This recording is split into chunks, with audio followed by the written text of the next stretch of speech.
تو اس کے لیے اللہ تعالیٰ نے یہ آسان رستہ بتایا. اس کے ساتھ چند چیزیں ایسی ہیں اگر انسان اس کا اہتمام کر لے تو یہ جو اپنی اصلاح جس کے بارے میں لوگ عام طور پر پریشان ہوتے ہیں اور ہر بندہ پریشان ہوتا ہے، اور اس کے لیے جو ہم نے رستہ سوچا ہوا ہے وہ میرا خیال ہے کہ اپنے آپ کو تسلی دینے والا ہے. ہمارے ہاں لوگ یہ کہتے ہیں، لوگوں کو عام طور پر بزرگوں کے پاس بھی جاتے ہیں یا کسی بھی نیک آدمی کو ملتے ہیں تو اس سے کہتے ہیں کہ بس میرے لیے دعا کریں کہ اللہ تعالیٰ مجھے ٹھیک کر دے، میرے لیے دعا کریں کہ اللہ تعالیٰ میری اصلاح کر دے. تو ٹھیک ہے، دعا تو آپ کرنی بھی چاہیے اور کروانی بھی چاہیے اور ہر کام کی کرنی چاہیے، لیکن دعا پر اکتفا کہ بس بندہ سوچے کہ بس اب جب بھی دعاؤں کے لیے لوگوں کو کہہ دیا تو جب دعا قبول ہو جائے گی تو میں خود بخود ٹھیک ہو جاؤں گا، یہ اللہ تعالیٰ کی سنت نہیں. اللہ جل شانہ کی سنت یہ ہے کہ بندہ اس کے اسباب اختیار کرے، اور وہ اسباب اگر ہم بہت مختصر کر دیں تو کم سے کم بھی 5 چیزیں ایسی ہیں جس کا اہتمام انسان کو کرنا پڑتا ہے، اس کے بغیر اس کی اصلاح نہیں ہوتی. عام مشاہدہ اور عام تجربہ یہی ہے. آپ 1400-1500 سال کی اسلام کی تاریخ اٹھا کے دیکھ لیں، جتنے لوگ جن کو اصلاح یافتہ سمجھا گیا، جن کو اصلاح یافتہ کہا گیا، جن لوگوں کی واقعی اصلاح لوگوں نے دیکھی اور لوگوں کا اس کے اوپر اتفاق اور اجماع رہا کہ یہ اصلاح یافتہ لوگ ہیں، وہ آپ کو ان 5 مراحل سے گزرے ہوئے لازماً نظر آئیں گے. پہلی بات اس میں صحبت کی، کہ ایک آدمی کو اگر اس نے اپنی اصلاح کرنی ہے، اگر اس نے گناہوں کی زندگی چھوڑنی ہے، اگر اس نے اللہ جل شانہ کی اطاعت کے اوپر آنا ہے تو اس کو اپنی صحبت درست کرنی ہوگی، اپنے اٹھنے بیٹھنے کے لوگ ٹھیک کرنے ہوں. یہ نہیں ہو سکتا کہ وہ صبح سے لے کر شام تک شرابیوں کے اندر بیٹھا ہو، وہ سود خوروں کے اندر بیٹھا ہو، وہ جواریوں کے اندر بیٹھا ہوا ہو، وہ اور ہر قسم کے گناہوں میں مبتلا لوگوں کے ساتھ وہ صبح و شام وہاں بیٹھے اور خود بخود اس کی اصلاح بھی ہو جائے. ایسے نہیں ہوتا. اس کو لازماً نیک لوگوں کے ساتھ راہ و رسم بڑھانی پڑے گی، ان کے پاس جانا پڑے گا، ان کی صحبتوں میں بیٹھنا پڑے گا، ان کی بات سننی پڑے گی، ان سے تعلق اور محبت اس کو استوار کرنی پڑے گی. اور یہ چیزیں بعض لوگوں کو اللہ جل شانہ قدرتی طور پہ عطا فرما دیتے ہیں. یعنی بعض لوگ ایسے ہوتے ہیں کہ وہ خود بیچارے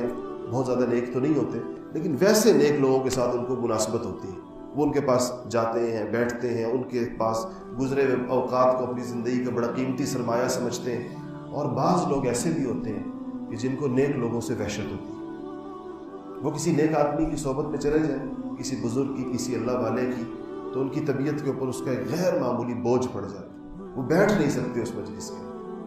اور یہ کسی آدمی کی شقاوت کی اور اس کی بدبختی کی بڑی انتہا ہے کہ اس کے دل کے اندر اللہ تعالیٰ کے نیک لوگوں کے لیے کوئی نرمی اور گنجائش ہی نہ. اس کو وہی جس طبقے کے اندر وہ صبح و شام رہتا ہے اس کو وہی کے وہی لوگ پسند ہیں. تو پہلی چیز جو ہوگی اس میں وہ صحبت ہے کہ انسان کو صحبت اختیار کرنی پڑے گی. دوسری چیز اس کے ساتھ یہ ہے کہ اس کو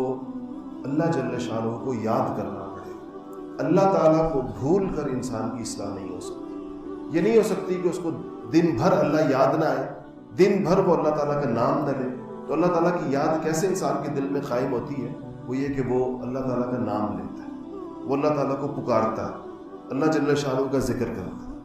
جب وہ اللہ اللہ اللہ اپنی زبانوں سے کہتا رہتا ہے اپنی زبان سے، تو یہ اس کو اللہ تعالیٰ کی ایک یاد اس کو نصیب ہو جاتی ہے، اللہ تعالیٰ کا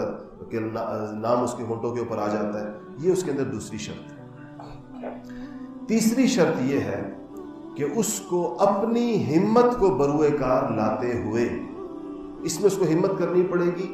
اور ہمت کے علاوہ اس کا کوئی رستہ کتاب و سنت میں نظر نہیں آتا. اور وہ یہ کہ اس کو گناہوں سے ہمت کر کے اپنی دوری اختیار کرنی پڑے گی، چھوڑنا پڑے گا. یہ نہیں ہو سکتا کہ ایک آدمی، اللہ معاف کرے، آپ سوچیں ایک آدمی گناہ بھی کر رہا ہے اور اسی دوران وہ اللہ اللہ بھی کر رہا ہے، فرض کریں کہ اپنی زبان سے، اللہ نہ کرے شراب بھی پی رہا ہے اور اس کے ساتھ ساتھ اللہ اللہ بھی کر رہا ہے. تو ظاہر بات ہے کہ یہ تو اللہ تعالیٰ کے نام کی توہین ہے ایسے گناہوں کے اوقات کے اندر اس کو لینا. تو تیسری چیز یہ ہے کہ اس کو اپنی ہمت کو بروئے کار لانا ہوگا. پھر یہ ہمت کے ہر ایک کے درجات ہوتے ہیں، اور یہ جو ہمت پیدا ہوتی ہے یہ خود اسی پہلی چیز سے پیدا ہوتی ہے جو میں نے جس کا نام سب سے پہلے لیا کہ اللہ والوں کی صحبت. جب بندہ ان کے پاس جاتا ہے اور ان کو دیکھتا ہے اور سوچتا ہے کہ یہ بھی گوشت پوست کے انسان ہیں، ان کا بھی جسم اسی طرح بنا ہوا ہے جس طرح میرا بنا ہوا ہے، ان کو اگر یہ ساری توفیقات مل سکتی ہیں جو ان کی زندگی ہے، تو مجھے کیا مسئلہ ہے کہ میں اتنے بڑے بڑے اور موٹے موٹے گناہ جو ہیں میں ان کو نہیں چھوڑ سکتا؟ تو یہ تو ایک گناہوں سے اس کو الگ ہونا پڑے گا، اپنے آپ کو کھینچ کر اس سے الگ کرنا پڑے گا۔ اور چوتھی چیز اس میں یہ ہے کہ ایک گناہ ہے اور ایک وہ چیزیں ہیں جو انسان کو گناہوں کی طرف لے کر جاتی ہیں، یعنی گناہوں کے اسباب، وہ چیز جس کے بارے میں انسان کو پتہ ہے کہ میں اس کی وجہ سے گناہ کی طرف جاتا ہوں، ان اسباب کو بھی ترک کرنا پڑے گا۔ مثال کے طور پر کسی کا کوئی ایسا دوست ہے جو نشے کرتا ہے، اور اس آدمی کو یہ پتہ ہے کہ میں یوں تو نشہ چھوڑ دیتا ہوں، لیکن جب اس کے ساتھ ملتا ہوں تو اس کے ساتھ بیٹھتے ہی چونکہ یہ شروع کرتا ہے تو میں بھی پھر اس کے ساتھ دوبارہ شروع کر دیتا ہوں۔ اس کو یہ بندہ جو ہے، اب یہ خود بندہ تو گناہ نہیں ہے لیکن گناہ کا ایک سبب ہے، اس کو اس بندے سے دوری اختیار کرنی پڑے گی، اس کو اس بندے سے دوری رکھنی پڑے۔ کسی کا اگر کسی نامحرم کے ساتھ تعلق ہے اور وہ نامحرم کا تعلق اس کو گناہوں کے اوپر لے کر جاتا ہے، تو اس نے ایک تو گناہ ہے جو زنا ہے یا بد نظری ہے، اور ایک وہ تعلق ہے جو باعث بنتا ہے اس گناہ کا، تو ظاہر بات ہے کہ اس کو ان تعلقات سے کنارہ کش ہونا پڑے۔ چوتھی چیز یہ، اور پانچویں چیز یہ ہے کہ دین کے رستے کے اوپر چلتے ہوئے اس کو اس بات کی یقین دہانی ہونی چاہیے اور اس بات کے اوپر پورے شرح صدر ہونا چاہیے، اور اس کے اوپر اس کو پوری طرح علم ہونا چاہیے کہ جو رستہ میں نے دین کا اختیار کیا ہے یہ رستہ سنت کا رستہ ہے، یہ دین کے نام پر کوئی اور بے دینی نہیں، یہ عین وہ رستہ ہے جو نبی کریم صلی اللہ علیہ وسلم اس امت کے لیے چھوڑ کر گئے ہیں، بنا کر گئے ہیں، بتا کر گئے ہیں۔ سنت کی شاہراہ سے ہٹ کر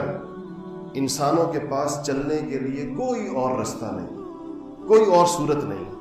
جو چیز آپ آقا علیہ الصلوۃ والسلام سے ثابت نہ ہو، جو چیز دین کے اندر رکھی نہ گئی ہو، جو دین کا حصہ نہ ہو، اس سے ہٹ کر انسان کسی چیز کو دین قرار دے کر یہ سمجھے کہ میرا سفر طے ہو رہا ہے، تو اس کا یہ سفر اصلاح کی طرف اور جنت کی طرف نہیں ہو رہا ہوتا، بلکہ بگاڑ کی طرف اور جہنم کی طرف ہو رہا ہوتا۔ یہ پانچ چیزیں اگر ایک انسان اپنی زندگی کے اندر لے آئے اور